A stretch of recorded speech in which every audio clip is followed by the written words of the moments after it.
Third number के श्लोक में पढ़ो।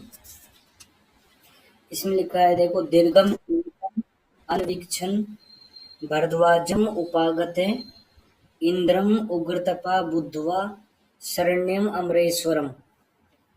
तो इस पूरी लाइन के अंदर सबसे इम्पोर्टेंट बात तो ये है कि इस श्लोक की स्टार्टिंग जो होती है उसी नाम से इस चैप्टर का नाम रख दिया। ऐसे तुम सारे चैप्टरों में पढ़ लेना। चरक संहिता में जो भी चैप्टर का नाम दिया हुआ है वो सब उसके श्लोक जो है फर्स्ट श्लोक उसकी स्टार्टिंग से ही रखा गया है। जैसे यहाँ पे दीर्घम जीवितम अनुवीक्षण है तो दीर्घम जीवित अध्याय हो गया। अगर दूसरे चैप्टर में पढ़ेंगे तो अपामार्ग से बीजानी पिपले मरीचानी चे है तो अपामार्ग तंडुली अध्याय हो जाएगा। ऐसे ही करके सारे चैप्टरों में ऐसे ही नामकरण किया हुआ है सब चैप्टर्स का। दूसरी बात यह है कि इसमें दो लोगों का नाम आया है, एक तो भारद्वाज और दूसरा इंद्र। तो क्वेश्चन ये होता है कि दीर्घ जीवन की कामना के लिए इंद्र के पास में ज्ञान लेने के लिए कौन गया? चरक के अनुसार भारद्वाज ऋषि गए थे, ये इसका आंसर है। भारद्वाज ऋषि का पर्याय यहाँ पे उग्र तपा लिखा हुआ है, क्योंकि ऋषि है, तपस्या करता है, तो उग्र तपा पर्याय भारद्वाज ऋषि का है। अमरेश्वर जो पर्याय है ये इंद्र का पर्याय है। इंद्र देवता है, अमर है ये, तो ये भी ध्यान में रखना है हमें। इसके बाद में नेक्स्ट इसका अगर हम हिंदी ट्रांसलेशन पढ़ते हैं तो बड़ा सारा एक टाइटल लिखा हुआ मिलता है, आयुर्वेद अवतरण।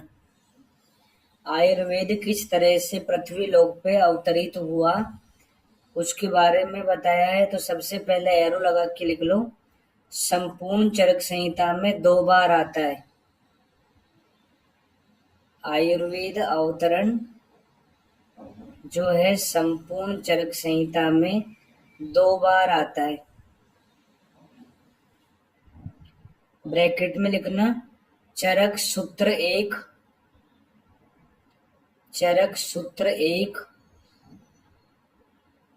व चरक चिकित्सा 1/4।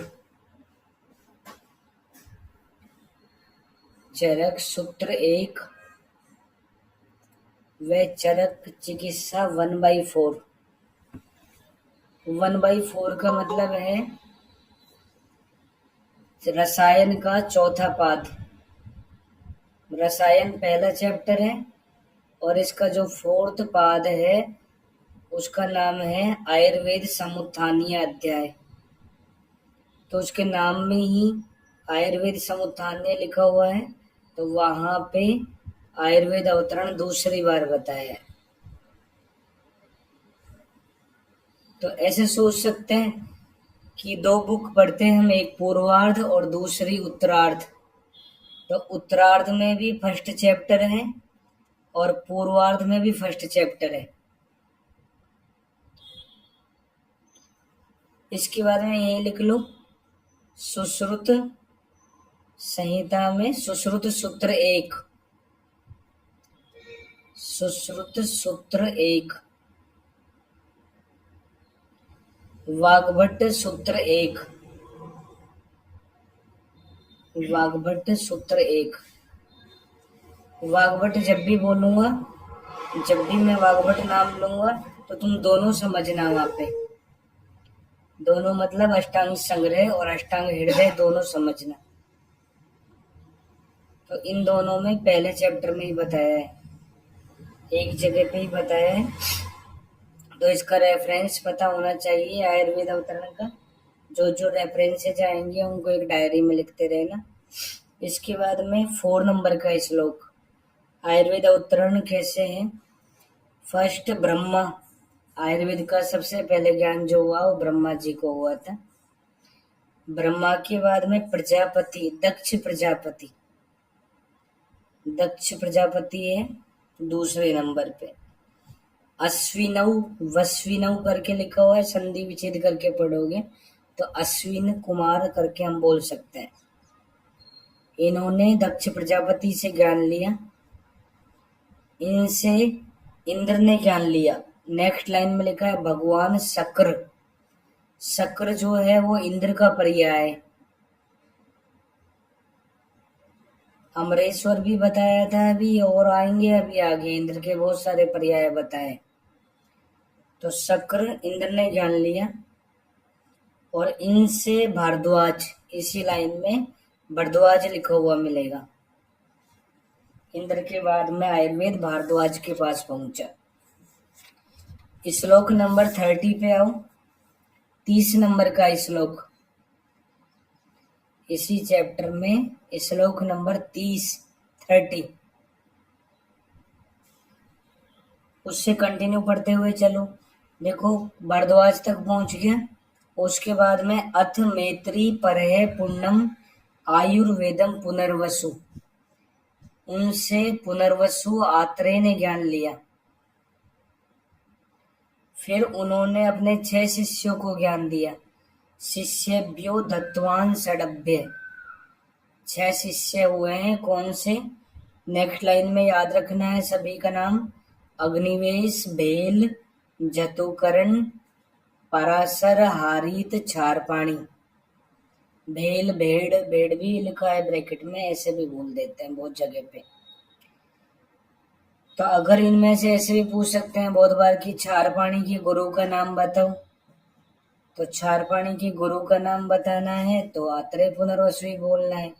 अग्निवेश के गुरु का नाम बताना है तो भी आत्रेय पुनर्वसु बोलना है। तो इस तरह से आयुर्वेद जो है गुरु शिष्य परंपरा से अवतरित होता गया। इसके विमर्श में आओ। विमर्श में फर्स्ट लाइन में भारद्वाज ऋषि के शिष्य पुनर्वसु आत्रेय थे, यह बात हारीत संहिता में स्पष्ट की गई है। यहाँ ऐसा नहीं बोला कि भारद्वाज का शिष्य है। ये बात कहाँ पे बोली गई है? भारद्वाज ऋषि के शिष्य, ये हारीत संहिता में बताई गई है। अगर यहाँ बताता तो इतने सारे श्लोक का गैप भी नहीं होता। चौथे 5वें श्लोक के बाद में सीधा 30वें नंबर पे पहुंच गया, वहीं पे 6ठा नंबर का श्लोक करके बता देता। तो ऐसा स्पष्ट हारीत संहिता में है। इसके बाद नेक्स्ट लाइन में देखो, छोड़ के देखना।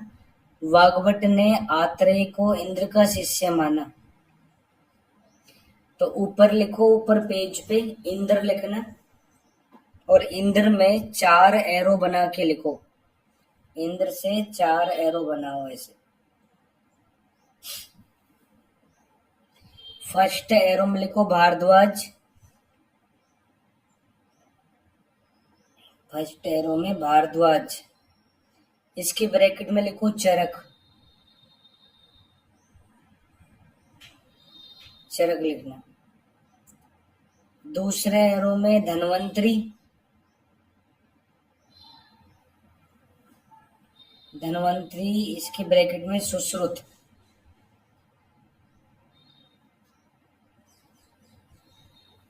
तीसरे में अत्रि पुत्र आदि, अत्रि पुत्र आदि। ब्रैकेट में आत्रेय पुनर्वसु आदि, आत्रेय पुनर्वसु आदि। ब्रैकेट में वाग्भट।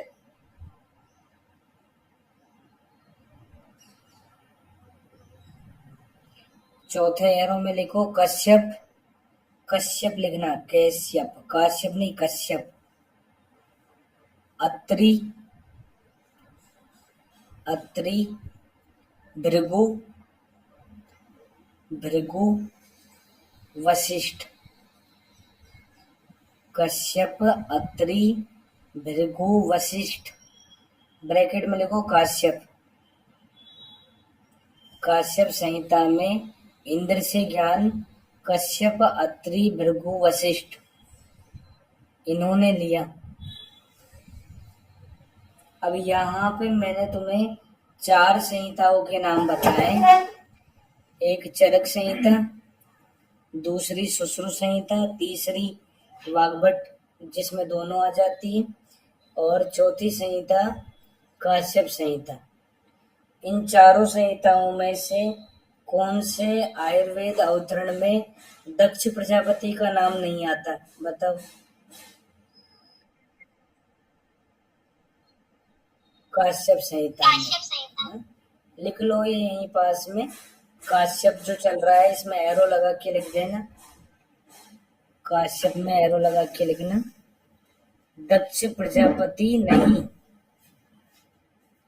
दक्ष प्रजापति नहीं। काश्यप संहिता में दक्ष प्रजापति का नाम नहीं आता।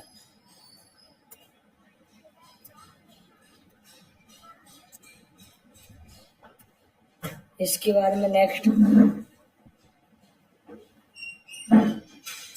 श्लोक नंबर वहीं पे पहुंच जाओ जहां पे छोड़ा था हमने। तुम 7 नंबर पे आओ। 7 नंबर का श्लोक।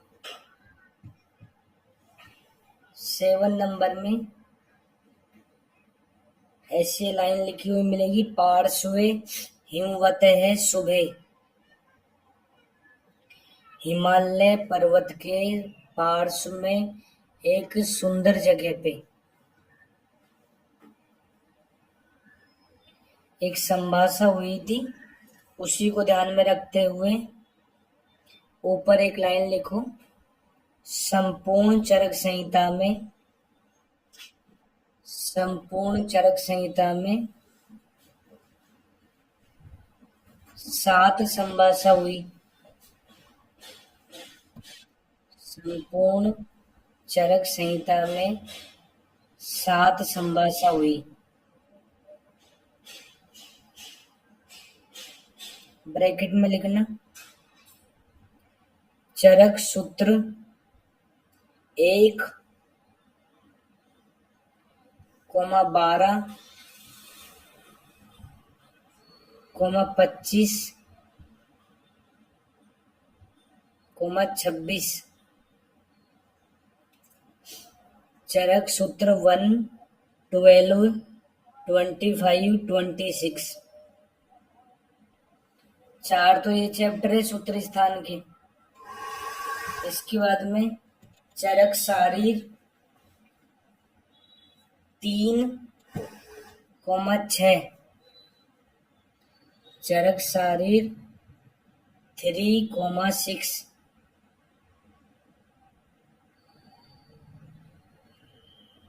चरक सिद्धि स्थान 11। चरक सिद्धि स्थान में 11 नंबर का चैप्टर। तो इन सभी में 7 संभाषा हुई। अब इनमें से दृढ़बल ने कौन सी नई संभाषा बताई, बताओ।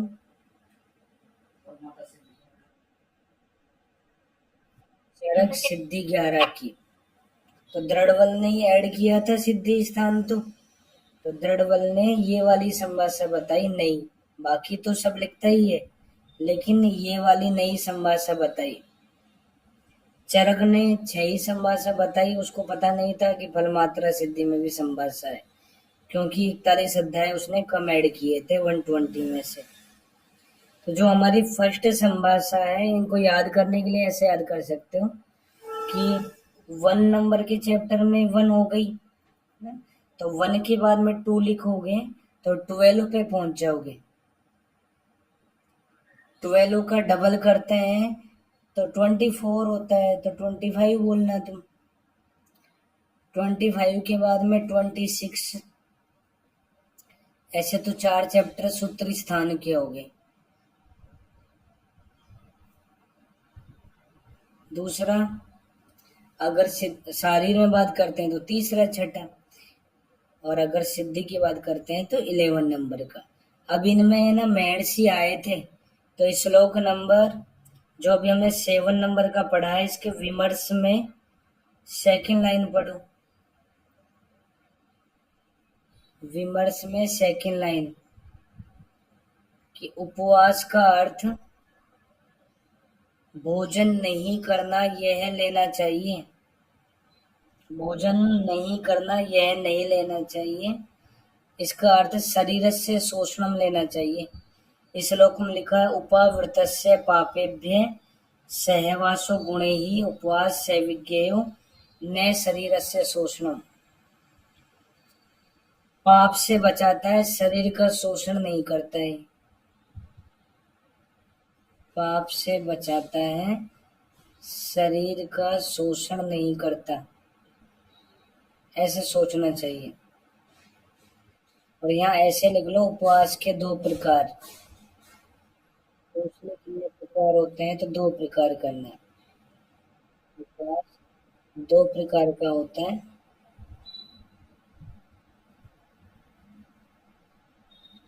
इसके बाद में नेक्स्ट उपवास के बाद में नेक्स्ट जो श्लोक लिखा हुआ है, इस श्लोक में पढ़ो। ये बीच बीच में है ना, इसको अनम्यूट मत किया करो तुम, इस पे कंट्रोल रखो पढ़ते टाइम। नेक्स्ट श्लोक में कुल कितने महर्षि आए, तो ऐसे लिख लो 53। 53 महर्षि इकट्ठा हुए थे। पहले चैप्टर में जो संभाषा हुई उसमें 53 महर्षि आए थे। 12वें में जो हुई उसमें 8 महर्षि आए।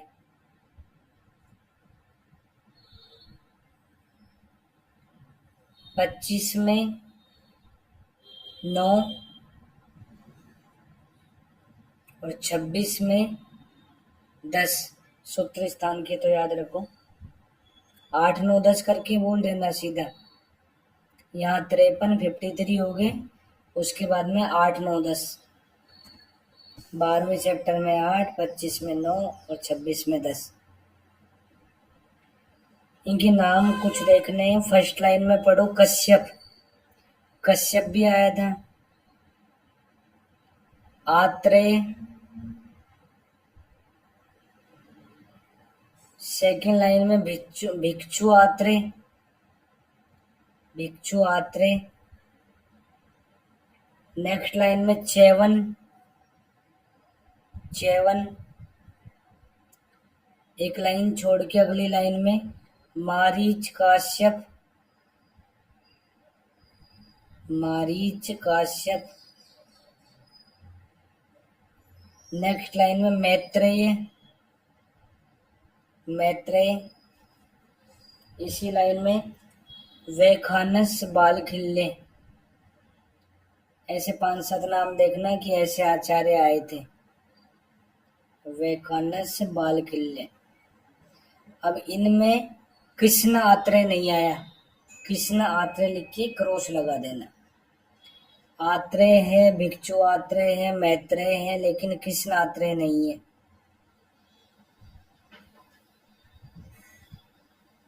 च्यवन ऋषि का नाम च्यवनप्राश के नाम से भी जाना जाता है कि सबसे पहले च्यवनप्राश का सेवन इन्होंने ही किया था। बनाया नहीं, इन्होंने सेवन किया था सबसे पहले। च्यवन ऋषि ने च्यवनप्राश का। तो फिर बनाया किसने सबसे पहले? अश्विनी कुमार। अश्विनी कुमार ने बनाया था, च्यवन ऋषि ने खाया था, इसको जीवन दान मिला था, इसलिए जीवदान लिख दिया। वैखानस बालखिल्य जो दो आचार्य हैं, इन्होंने सर्वप्रथम प्रथम ब्रह्म रसायन का सेवन किया। प्रथम ब्रह्म रसायन का पढ़ोगे ना, तो रसायन में पहला पहला रसायन जो है वो प्रथम ब्रह्म रसायन है। उसके सेवनकर्ता के नाम में देखना लास्ट लाइन में वैखानस बालखिल्य का नाम लिखा हुआ है। तो प्रथम ब्रह्म रसायन का इन दोनों ने सेवन किया। नेक्स्ट 15 नंबर का श्लोक, 15 नंबर का। 15 में धर्म अर्थ काम मोक्षाणाम आरोग्य मूलम उत्तमम। इस लाइन में धर्म अर्थ काम मोक्ष, इस वर्ड को गोले में बंद कर दो। धर्म अर्थ काम मोक्ष को गोले में बंद करना। इन चारों को मिला के पुरुषार्थ चतुष्टय बोलते हैं। पुरुषार्थ चतुष्टय, पुरुषार्थ चतुष्टय बोलते हैं। अगर इसमें से मोक्ष हटा दे तो क्या बनेगा? त्रिवर्ग, त्रिवर्ग। तो लिख लेना त्रिवर्ग में मोक्ष नहीं, मोक्ष हटा दिया तो त्रिवर्ग बनता है। धर्मार्थ काम मोक्षाणाम। तो ये हमारा आंसर रहेगा कौन सी लाइन का? आरोग्यम मूलम उत्तमम, ऐसे आएगा कि आरोग्य का उत्तम मूल किसको कहा गया है? पुरुषार्थ चतुष्टय को कहा गया है। सेकंड लाइन में रोगास तस्य अपहर्तारे श्रेयसो जीवितस्य च, ये रोग को नष्ट करने में समर्थ है, कल्याणकारी है, श्रेयस और जीवन देने वाले है। तो ऐसे लाइन आ जाती है, मान लो रोगास तस्य अपहर्तारे श्रेयसो जीवितस्य च, किसके लिए कही गई है?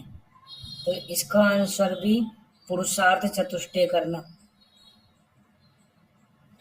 इसी पेज पे नीचे थोड़ा विमर्श जैसा ही है, बिल्कुल पेज पे नीचे बॉटम में अगर देखोगे तो सेकंड लास्ट लाइन में यम के 5 भेद लिखे हुए मिलेंगे। यम के 5 भेद, नियम के 5 भेद अष्टांग योग में आते हैं, यम नियम। तो यम के 5 भेद कौन से? अहिंसा, सत्य, अस्तेय, ब्रह्मचर्य, अपरिग्रह।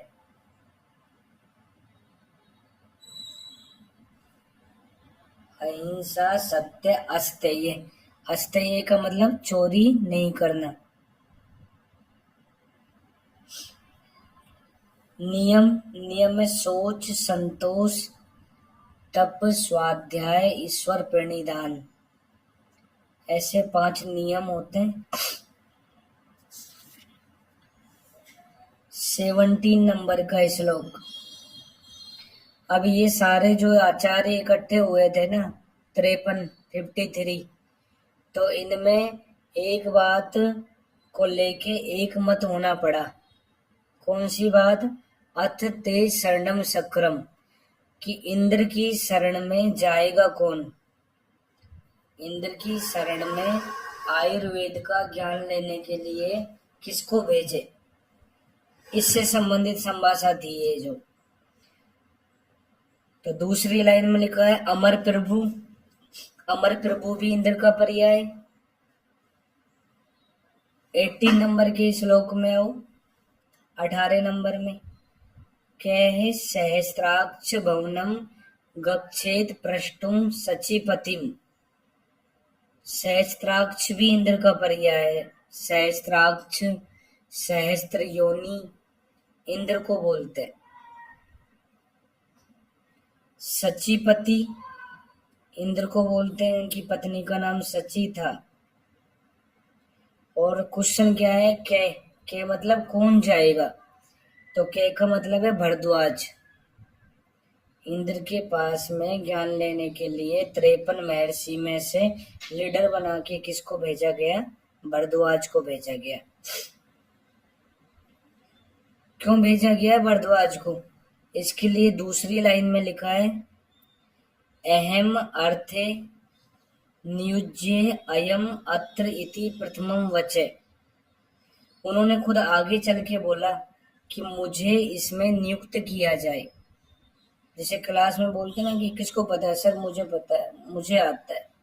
तो ऐसे उन्होंने अपना हाथ ऊंचा करके कहा कि मैं जाऊंगा, मुझे इंटरेस्ट है इसमें। तो अहम अर्थे नियुज्य, मुझे इस काम में लगाया जाए, ऐसा उन्होंने खुद नहीं कहा, जबरदस्ती नहीं भेजा, है ना। उसने भी अपना इंटरेस्ट बताया। फिर नेक्स्ट लाइन में लिखा है बलहंतारम दीप्यमानम इव अनलम। ये दोनों शब्द भी इंद्र के लिए कहे गए हैं। इंद्र को बलहंतार बोलते हैं। बलहंतार पे देखो कुछ छोटा सा नंबर लिखा हुआ मिलेगा। बलहंतार शब्द पे कुछ नंबर है और उस नंबर का मतलब इस उसी पेज पे नीचे नीचे देखना। ऐसे लिखा हुआ मिलेगा, बल नामनो असुरस्य हंतारम इंद्रम। बल नामक असुर को जिसने मारा उसे इंद्र बोलते हैं। इंद्र ने बल नामक असुर का वध किया था, इसलिए इनको बलहंतार कहा गया है।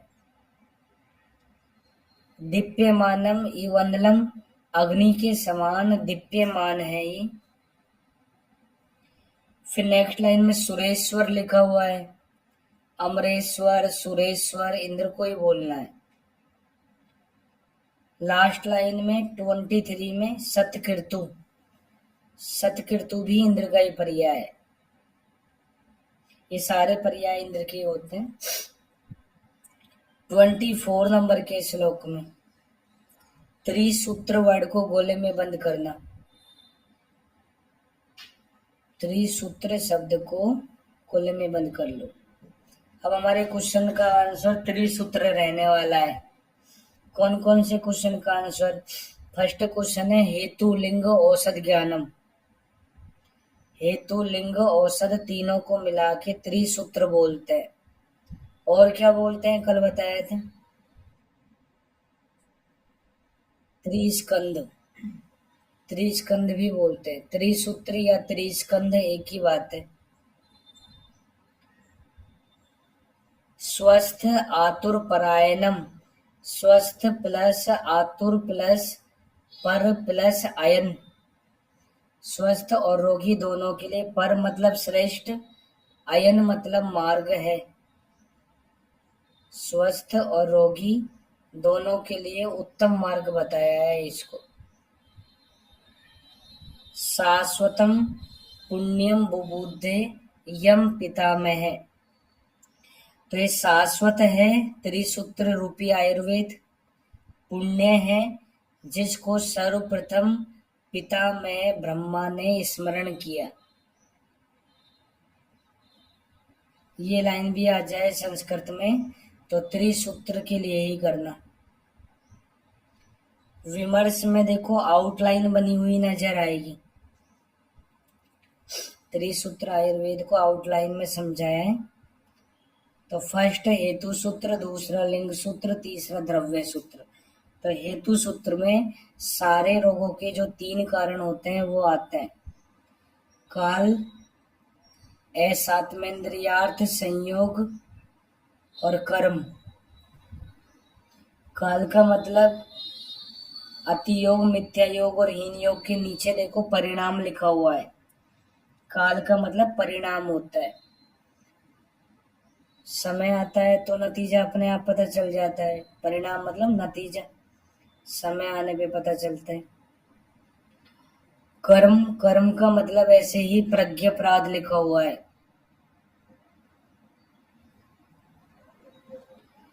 फिर इनका अतियोग, मिथ्या योग, हीन योग हो सकता है तीनों का।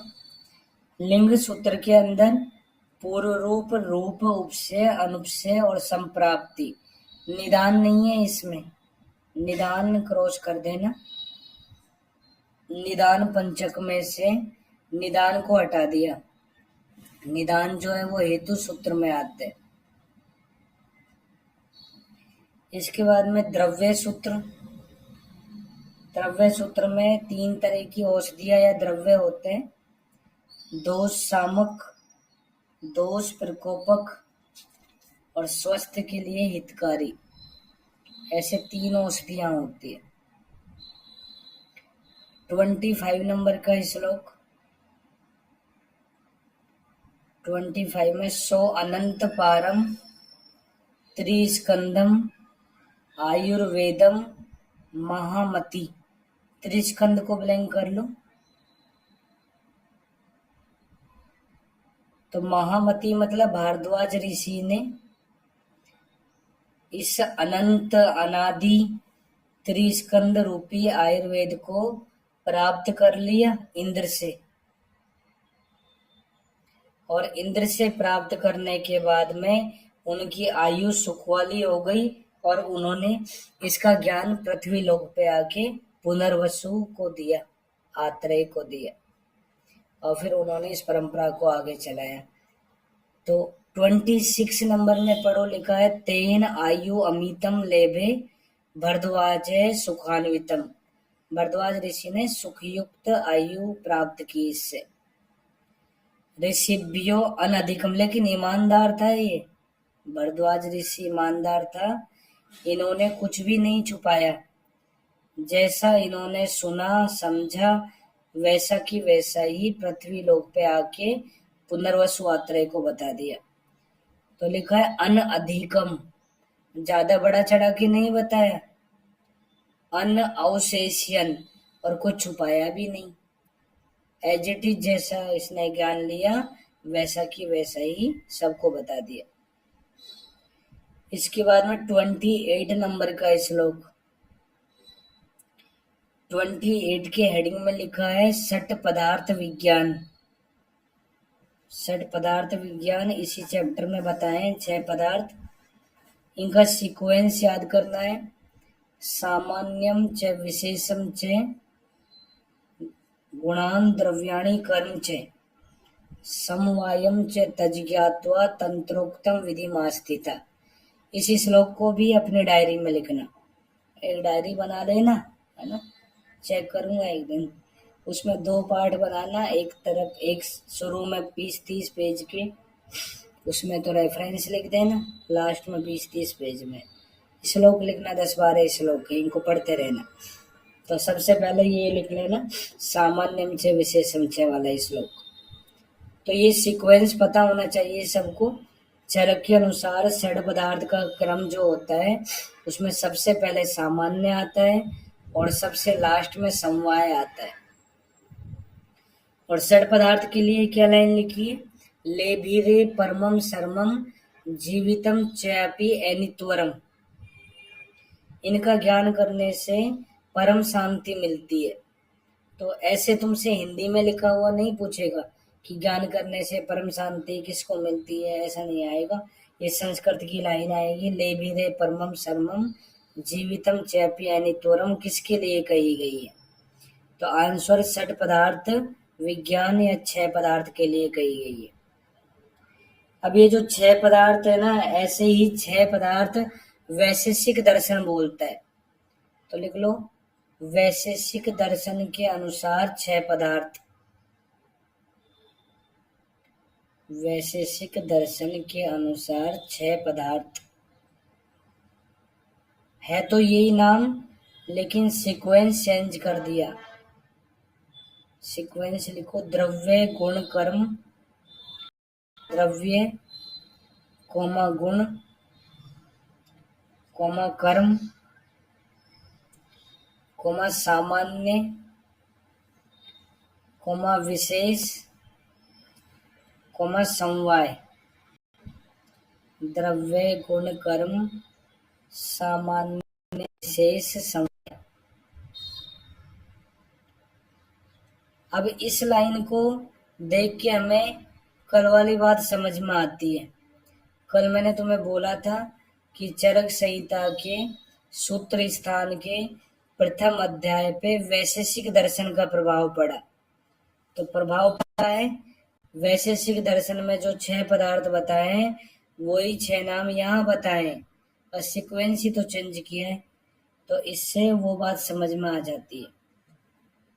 इसके बाद विमर्श में 10-12 लाइन छोड़ के एक श्लोक लिखा हुआ मिलेगा, पढ़ो उसको। विमर्श में 10-12 लाइन छोड़ के पढ़ना। अक्षी कुक्षी भवा रोगा प्रतिश्याय व्रण ज्वराः पंच एते विनिवर्तन्ते रोगा केवल लंघनात्। योग रत्नाकर का श्लोक है, ब्रैकेट में योग रत्नाकर। इसको भी लिखना अपने उसी डायरी में।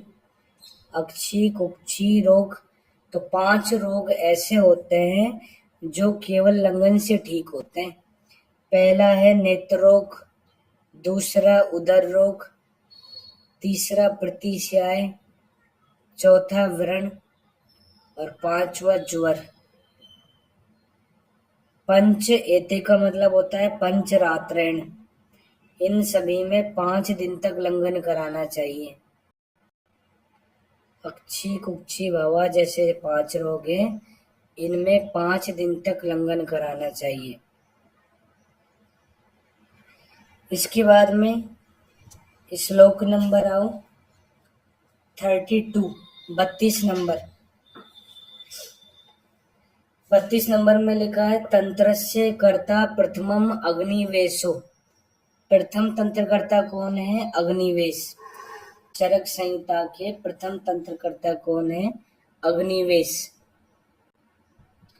किसका प्रथम तंत्रकर्ता? लिखा है बुद्धि विशेष। स्टार्टिंग में बुद्धि विशेष लिखा है लाइन के स्टार्टिंग में, मतलब सबसे ज्यादा बुद्धिमान था। सबको पढ़ाया तो एक जैसा ही था, लेकिन अग्निवेश सबसे ज्यादा इंटेलिजेंट था, तो सबसे पहले उसने अपनी बुक लिख दी, और उस बुक का नाम क्या था? अग्निवेश तंत्र। और अग्निवेश जो तंत्र है उसी को ही आगे चल के चरक संहिता नाम दे दिया गया। और इन्होंने जो बुक लिखी थी वो सूत्र रूप में लिखी थी, सूत्रकार बोलते हैं इनको। संग्रहकार किसको बोलते हैं? बोलते हैं। इसके बाद में श्लोक नंबर 40 पे आओ, 40 नंबर पे। 40 नंबर में फर्स्ट लाइन में ज्ञान देवता लिखा है। ज्ञान देवता को ब्लैंक कर लो, 8 लिख लेना, 8 होते हैं। बुद्धि सिद्धि स्मृति मेधा, कोमा लगा दो। बुद्धि सिद्धि स्मृति मेधा धृति कीर्ति क्षमा दया। बुद्धि सिद्धि स्मृति मेधा धृति कीर्ति क्षमा दया, ऐसे 8 होते हैं। इसको भी लिखना डायरी में। बुद्धि सिद्धि स्मृति मेधा धृति कीर्ति क्षमा दया, डेली बोलोगे याद हो जाएगा। इसके बाद में नेक्स्ट श्लोक है हिता हितम सुखम दुखम आयुष तस्य हिता हितम मानम च तच्यत्रोक्तम आयुर्वेदे स उच्यते। इसका रेफरेंस याद करना है। रेफरेंस के लिए आर वर्ड लिख सकते हो, कैपिटल आर।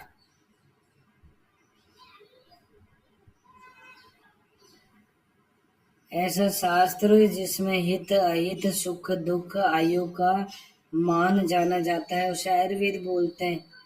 ऊपर लिखो, ऊपर इसी पेज पे आयुर्वेद की परिभाषा। आयुर्वेद की परिभाषा कहाँ पे बताइए? एरो लगा के लिखना। चरक सूत्र 1 व 30 में, चरक सूत्र 1 and 30, first chapter and last chapter सूत्र स्थान का, दोनों में बताइए। दूसरा पॉइंट लिखो, हित आयु आदि का वर्णन। हित आयु अहित आयु सुख आयु दुख आयु, ऐसे जो 4 आयु होती है इनका वर्णन किसने किया, कहाँ पे किया? उसके लिए लिखो चरक सूत्र 30 में। यहाँ पे तो बस 4 नाम बता दिए, हित अहित सुख दुख, ये नहीं बताया कौन सी हित है कौन सी अहित है। इनके लक्षण जो बताए हैं वो लास्ट चैप्टर में बताए हैं, सूत्र स्थान में, चरक सूत्र 30 में। नेक्स्ट पॉइंट लिखो आयु के पर्याय। आयु के पर्याय एरो लगा के लिखो, चरक सूत्र 1 and 30, 1 व 30 में आयु के पर्याय बताएं। कौन से पर्याय? 42 नंबर का श्लोक देखो, 42 में शरीर इंद्रिय सत्वात्म संयोग, कोमा लगा दो। शरीर इंद्रिय सत्वात्म संयोगो धारी जीवितम नित्यगस्य अनुबंधस्य पर्यायी आयु उच्यते। आयु के लक्षण भी है, पर्याय भी है। तो फर्स्ट क्वेश्चन तो ये होता है कि आयु के अंदर किस किस का संयोग होता है। आयु में 4 का संयोग होता है, एक शरीर, दूसरा इंद्रिय, तीसरा आत्मा और चौथा सत्व। शरीर, इंद्रिय, सत्व, आत्मा का संयोग आयु होता है। इसको हम धारण कर, यही जीवन है। आयु चल रही है तो जीवन है, नित्य डेली चलती है, रुक जाए तो खत्म।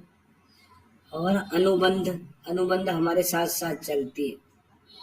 तो ये सारे आयु के पर्याय है। विमर्श में आओ, 4-5 लाइन छोड़ के देखना।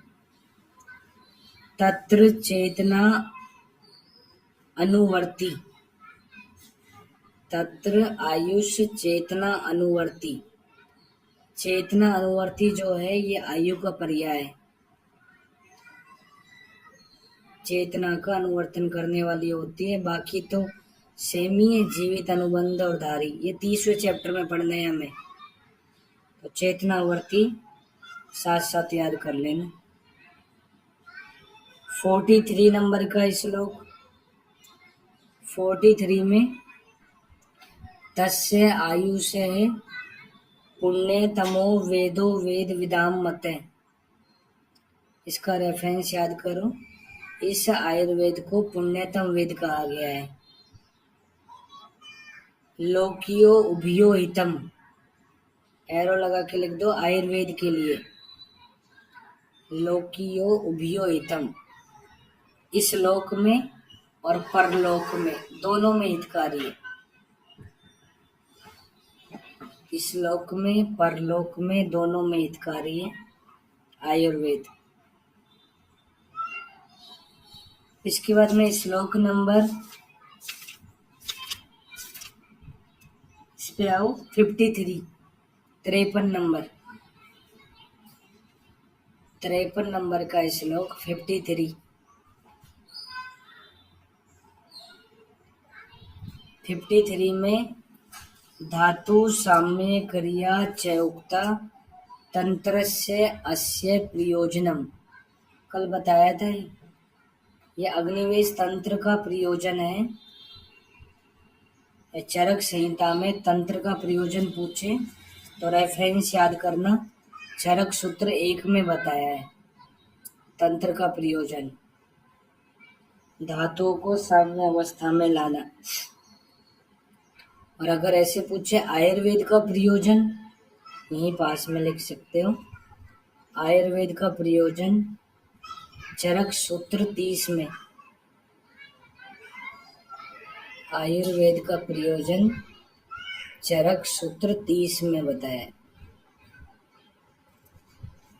इस श्लोक से ऊपर वाला श्लोक पढ़ोगे ना तो लिखा है इतियुक्तम कारणम। इतियुक्तम कारणम छोटा सा वर्ड है, एरो लगा के लिख लेना। 6 पदार्थ के लिए, जो 6 पदार्थ है उनको कारण पदार्थ भी बोल देते हैं। कारण पदार्थ कितने होते हैं? 6 होते हैं। अब इस चैप्टर को यहीं पे छोड़ दो, मिलेंगे इससे 2-3 दिन बाद में, है ना। 30 नंबर के चैप्टर पे आओ, लास्ट चरक सूत्र 30।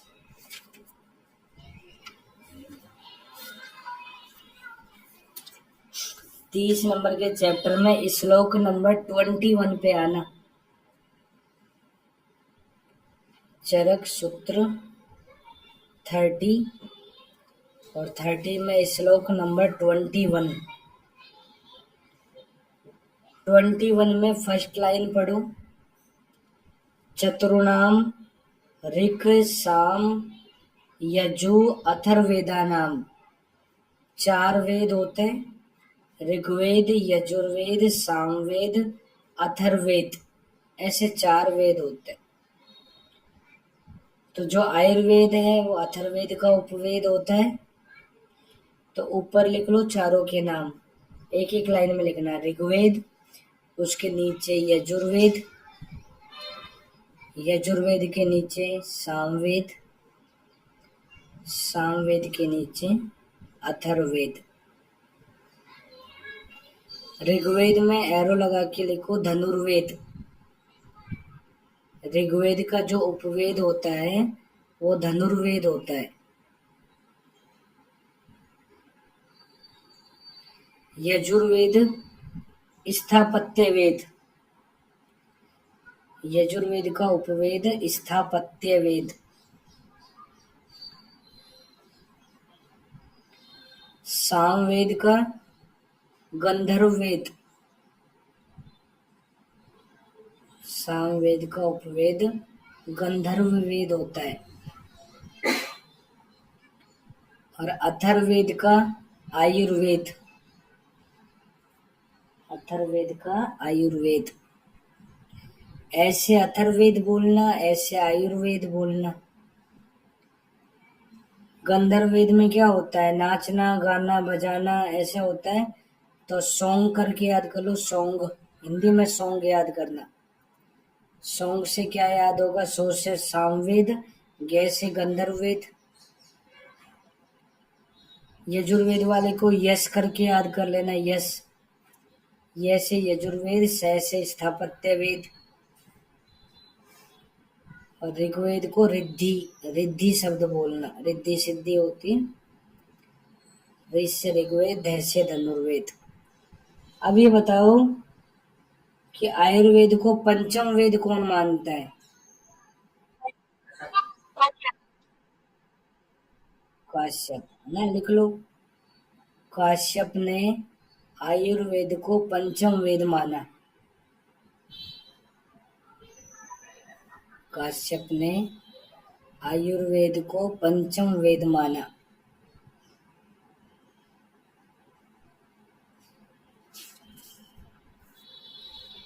ट्वेंटी टू नंबर के श्लोक में हो। अभी थोड़ी देर पहले पढ़ाया था आयु के पर्याय। चेतना अनुवर्ती पे मार्क कर लो बस, बाकी तो सब पता ही है। चेतना अनुवर्ती मतलब गर्भ से मरण पर्यंत चेतना रहती है, वही आयु है। 23 में आयुर्वेद की परिभाषा लिखी हुई है, रेफरेंस याद करो 23 का। अभी बोला था कि आयुर्वेद की परिभाषा 1 में है एंड 30 में है, तो मतलब तो वही है, सेम है, बस थोड़ा मॉडिफाई किया हुआ है। आयुर्वेद यति इति आयुर्वेद है। जो आयु का वेद कराता है, ज्ञान कराता है, वो आयुर्वेद है। और परिभाषा बताइए। स्वलक्षण सुखा सुखतो, हिता हिततः, प्रमाण अप्रमाण तस्य, यतस्य आयुष्याणि अनायुष्याणि च, द्रव्य गुण कर्माणि, वेद यति अतो अपि आयुर्वेद है। बात वही है कि जिसमें सुख असुख आयु के लक्षण, हित अहित आयु का लक्षण, इनका प्रमाण अप्रमाण, आयुष्य अनायुष्य भाव, द्रव्य गुण कर्म के साथ बताया गया हो, वही आयुर्वेद है।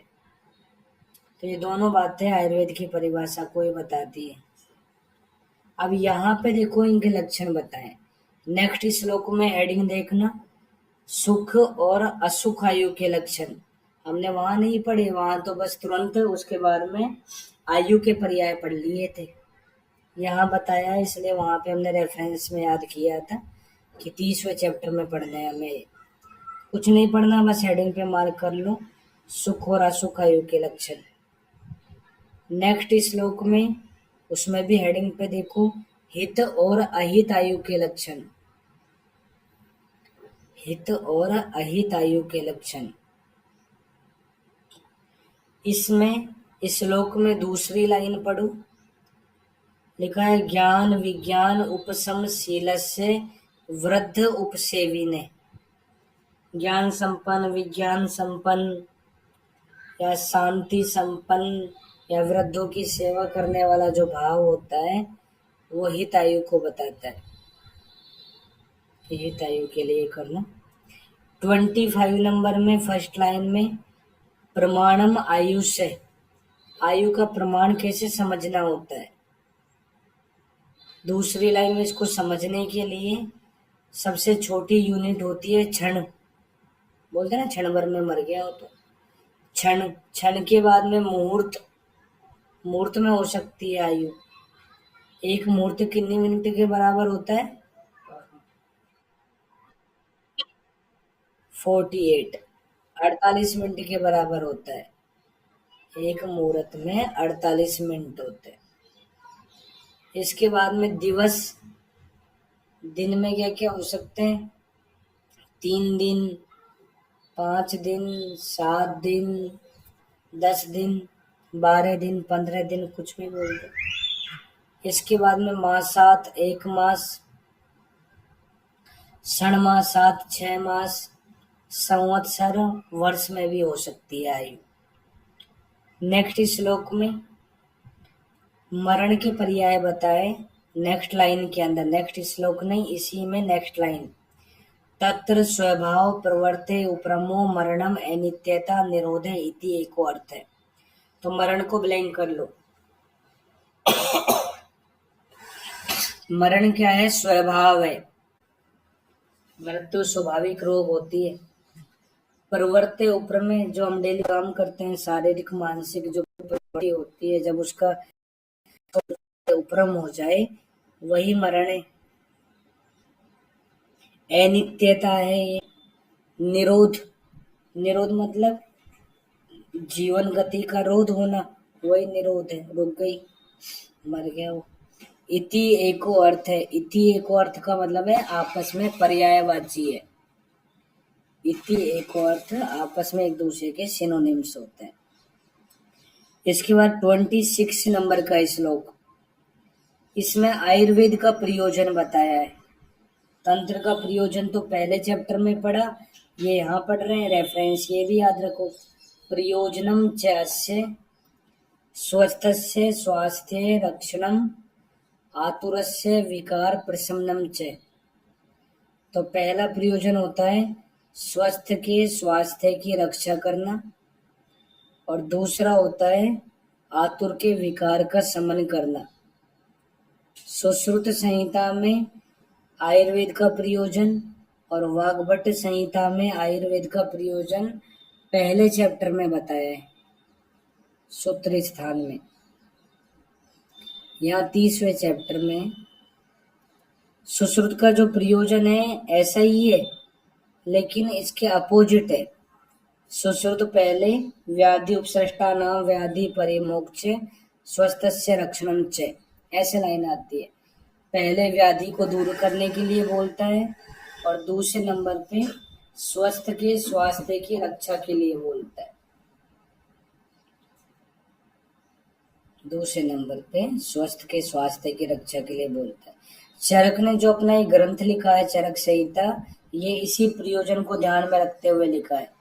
अगर हम सूत्र स्थान पढ़ते हैं तो सूत्र स्थान में दिनचर्या, ऋतुचर्या, इसके बाद में वेग धारण, सदव्रत सब पढ़ेंगे हम। इनके बारे में बताया है। जब हम चिकित्सा स्थान पे जाते हैं तो शुरू में वो रसायन, वाजीकरण, इसके बारे में बोलता है। फिर तीसरे चैप्टर से योनि व्यापत्तक को रोगों की चिकित्सा बताता है। तो इससे पता चल रहा है पहले तो स्वस्थ रहने के लिए बोलता है और दूसरे नंबर पे रोगी के रोग को दूर करने के लिए बोलता है। अगर हम सुश्रुत की बात करते हैं तो सुश्रुत में चिकित्सा स्थान जो है उसमें 1 से 23 चैप्टर जो होते हैं 1 to 23 तक, वो रोगों की चिकित्सा बताता है। 24वें नंबर के चैप्टर में दिनचर्या के बारे में बोलता है और 26वें चैप्टर में वाजीकरण बोलते हैं और 27 से 30 में रसायन बोलता है। समझ लो, सब जब आएगा पार्ट तब बताता जाऊंगा, ये तो एग्जाम्पल के तौर पे समझा रहा हूँ। तो वहां पे बाद में स्वास्थ्य की स्वास्थ्य रक्षा बोलता है और रोगी के रोग को दूर करने के लिए पहले बोलता है। तो दोनों का प्रयोजन जो है उस ग्रंथ के अध्याय के क्रम को बताता है कि किस तरह से उसके अध्याय लिखे गए हैं। इसके बाद में नेक्स्ट श्लोक, सो अयम आयुर्वेद है शाश्वतो निर्दिश्यते। ये जो आयुर्वेद है वो शाश्वत है और इसकी शाश्वतता को तीन कारण सिद्ध करते हैं। पहला है अनादित्वात्, दूसरा स्वभाव संसिद्ध लक्षणत्वात्, और तीसरा भाव स्वभाव नित्यत्वात्। तो पूछ लेंगे कि कौन सा कारण सिद्ध नहीं करता। नेगेटिव क्वेश्चन आज के टाइम में ज्यादा पूछे जाते हैं। ऐसे नहीं पूछा जाएगा कि कौन कौन से और लास्ट में आ गया आलो पवो, ऐसे क्वेश्चन नहीं आते है ना। अब गया ये पैटर्न सारा कि ऑल आ गया तो सब में ऑल करके आ जाना, ऐसा नहीं आता है ना, एक भी मुश्किल से ही आता है। तो नेगेटिव पूछेगा वो तो तुम्हें तीन पता है ना, तभी आंसर सही कर पाओगे।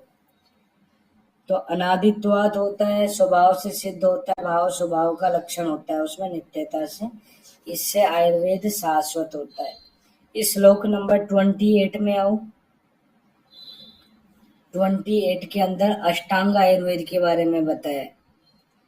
अष्टांग आयुर्वेद यहाँ पे 30वें चैप्टर में बोलता है। 30वें चैप्टर में सुश्रुत वाग्भट में पहले चैप्टर में आ जाता है। अष्टांग आयुर्वेद में काय चिकित्सा है पहले नंबर पे।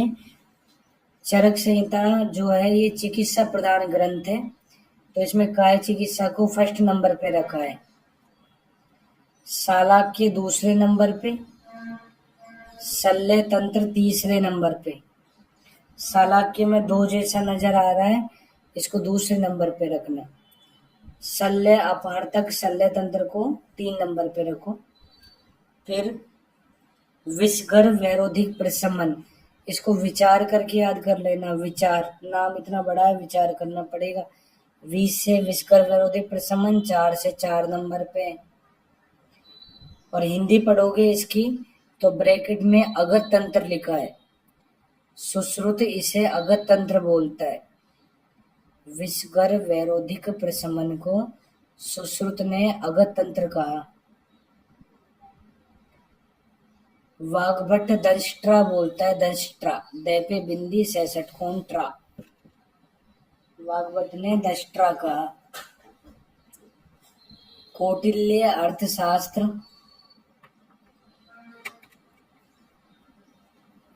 कौटिल्य अर्थशास्त्र में एरो लगा के लिखो। जागुली, जांगल लिखते हैं तो जागुली लिखना। जागुली जंगल में मिलते हैं जो सर्प बिच्छू ये होते हैं, कीट पतंगे सब, तो जागुली का।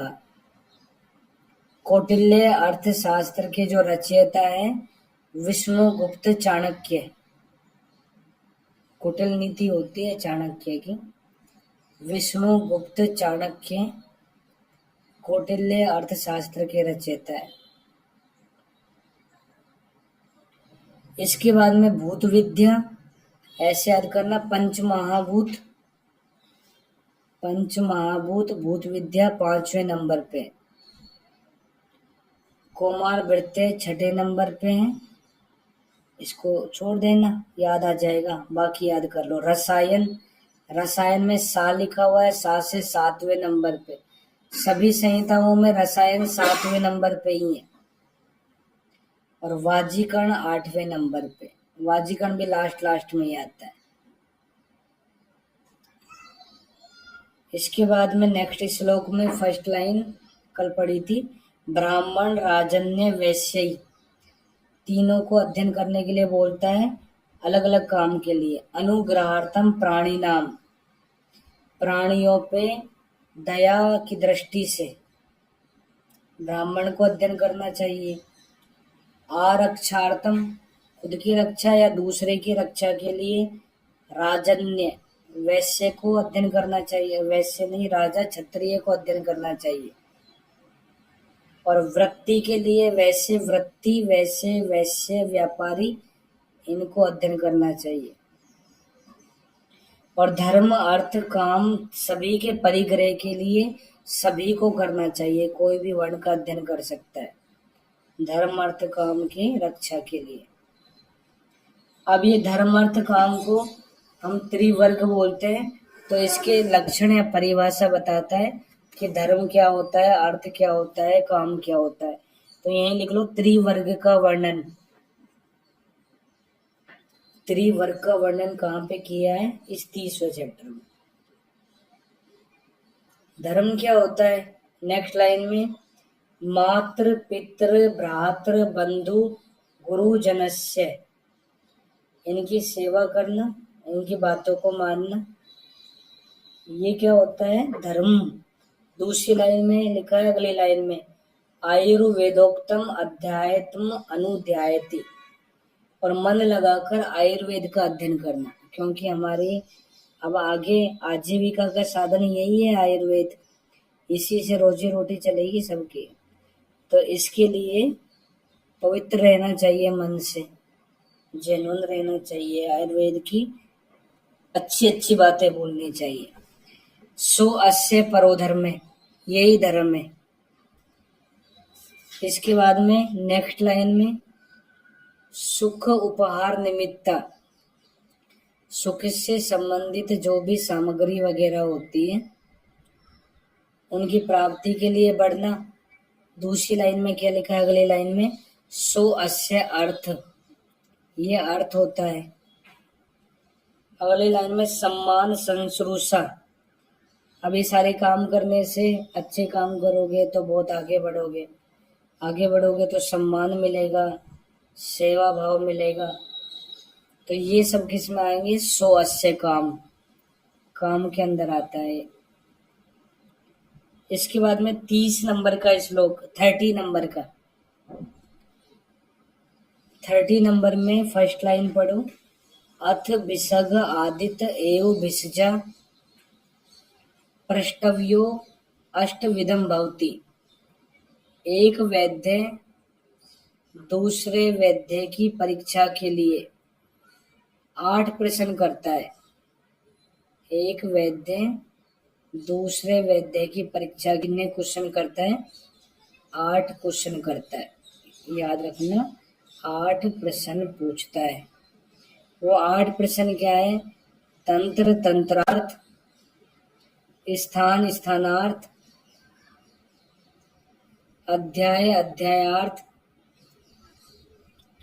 प्रश्न प्रश्नार्थ, ऐसे 8 होते हैं। जैसे ये हमारी बुक है ना, इसमें क्या है? इसके अंदर सबसे पहले तंत्र है, ये अग्निवेश तंत्र।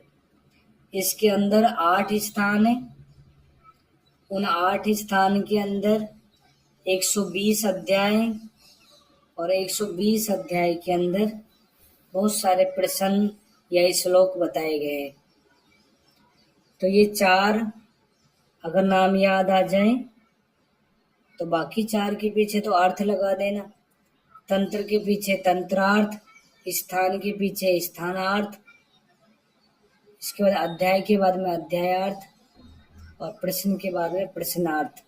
ऐसे 8 प्रश्न होते हैं।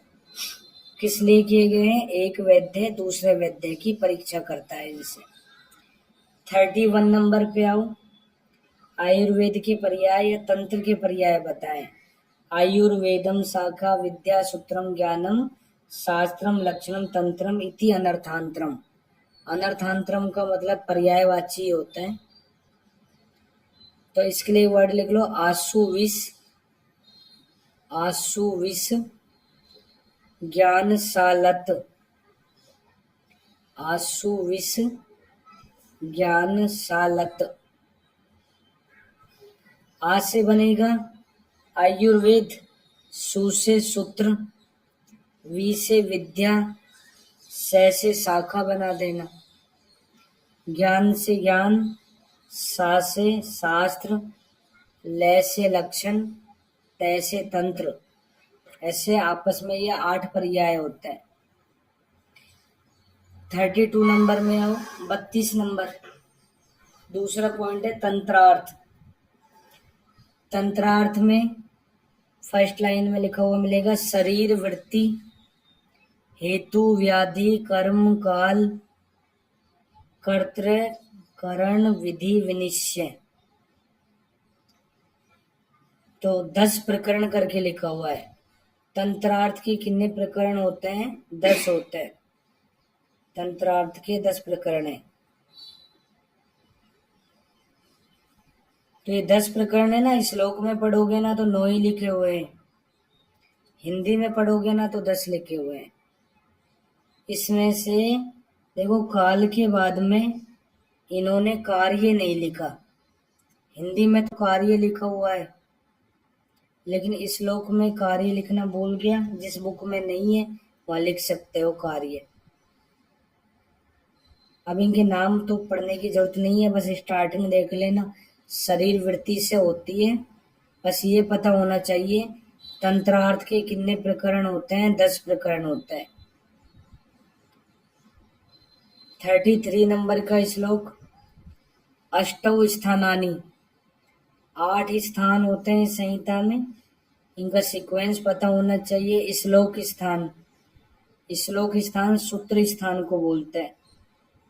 इसके बाद निदान स्थान, विमान स्थान, शारीर, इंद्रिय, चिकित्सा, कर्म, कल्प और सिद्धि, ऐसे 8 स्थान सीक्वेंस से याद करो। इनमें 63 अध्याय श्लोक स्थान, हम 30वां चैप्टर ही पढ़ रहे हैं। सूत्र स्थान में 30 अध्याय। अष्ट अध्याय का निदान, विमान, शारीर, विनाश करके याद करना। वी से विमान, न से निदान, से शारीर। तो इसमें 8 अध्याय होते हैं। द्वादश इंद्रिया नाम, इंद्रिय स्थान में 12 अध्याय हैं। चिकित्सा स्थान में 30 है, और कल्प सिद्धि में भी 12 चैप्टर है। तो ऐसे याद कर सकते हो। अगर हम पूर्वार्ध पढ़ते हैं तो पूर्वार्ध में जो पहला स्थान आता है वो सूत्र स्थान है, और उत्तरार्ध में जो पहला स्थान आता है वो चिकित्सा स्थान है। तो दोनों में जो पहला स्थान है, दोनों में 30 चैप्टर है। सूत्र में 30 है, चिकित्सा में 30 है। अगर दोनों बुक के लास्ट स्थान की बात करें तो पूर्वार्ध में लास्ट वाला इंद्रिय स्थान है, और उत्तरार्ध में लास्ट वाला सिद्धि स्थान है। सिद्धि और कल्प दोनों भाई बहन है, साथ साथ चलते हैं। तो लास्ट वालों में 12 चैप्टर है, और विनाश में 8 है। इसके बाद में 34 नंबर का श्लोक, यही बात लिखी है फर्स्ट लाइन में, वे त्रिंसके, मतलब 30 चैप्टर वाले 2 स्थान है। द्वादशकम त्रियम, 12 चैप्टर वाले 3 स्थान है। त्रीणी अष्टकानी येसु, 8 अध्याय वाले 3 स्थान है। नेक्स्ट लाइन में श्लोक स्थान, सूत्र स्थान को बोलते हैं।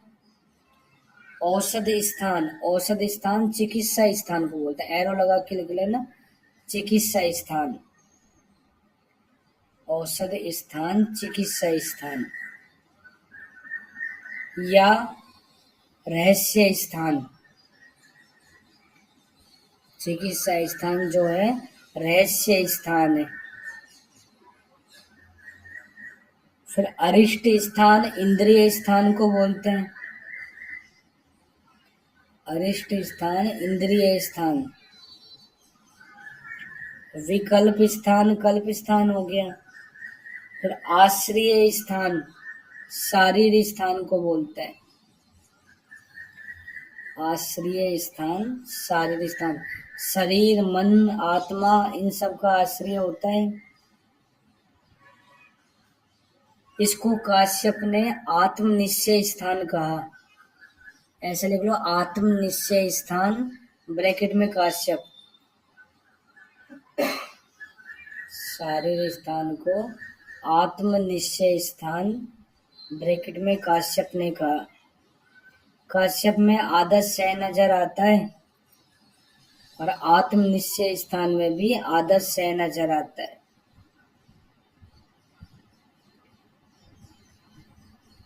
यहीं ऊपर लिख लो, अष्टांग हृदय का रहस्य स्थान, अष्टांग हृदय का रहस्य स्थान, एरो लगा के लिखना। सूत्र स्थान, अष्टांग हृदय का रहस्य स्थान सूत्र स्थान है। चरक संहिता का रहस्य स्थान चिकित्सा स्थान है। नेक्स्ट श्लोक में लिखा है सविंशम अध्याय शतम, कुल मिला के 120 अध्याय बताए। इस पूरी संहिता में 120 अध्याय बताए, 120 चैप्टर बताए।